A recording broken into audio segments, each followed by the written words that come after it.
நம்ம டிடிஎஃப் வாசனை Tamil Nadu police arrest பண்ணியிருக்காங்க. ஏற்கனவே கோயம்புத்தூர்ல நடந்த ஆக்சிடென்ட் காரணமா நம்ம டிடிஎஃப் வாசன் மேல தமிழ்நாடு போலீஸ் பலவிதமான வழக்குகளை போட்டு அவரை சிறையில் அடைச்சு அவரோட 2 வீலர் லைசன்ஸை அடுத்த 10 வருஷத்துக்கு கேன்சல் பண்ணி கடுமையான தண்டனை கொடுத்திருந்தாங்க. இதனால பைக் ஓட்ட முடியாத நம்ம டிடிஎஃப் வாசன் எல்எல்ஆர் அப்ளை பண்ணி கார் ஓட்டிக்கிட்டு பல விளாக் பண்ணிட்டு வந்துட்டு இருந்தாரு. இந்த நேரத்துல தான் அவர் போன் பேசிக்கிட்டு கார் ஓட்டின வீடியோவை தன்னோட யூடியூப் பக்கத்துல பகிர்ந்திருந்தாரு. நம்ம நெட்டிசன்கள் எல்லாரும் அந்த வீடியோவை எடுத்து பயங்கரமா ட்ரெண்ட் பண்ண ஆரம்பிச்சிட்டாங்க. தமிழ்நாடு டிராபிக் போலீஸையும் சென்னை டிராபிக் போலீஸையும் ட்விட்டர்ல பயங்கரமா டாக் பண்ணி பலவிதமான போஸ்ட்கள் போட ஆரம்பிச்சிட்டாங்க. நம்ம டிடிஎஃப் வாசன் மதுரைக்கு சுற்றுப்பயணம் போயிருந்த நேரம் பார்த்து மதுரையில இருக்க போலீஸ் அவரை கைது பண்ணியிருக்காங்க.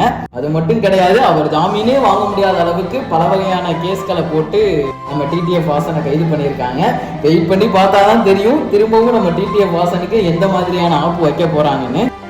ஹலோ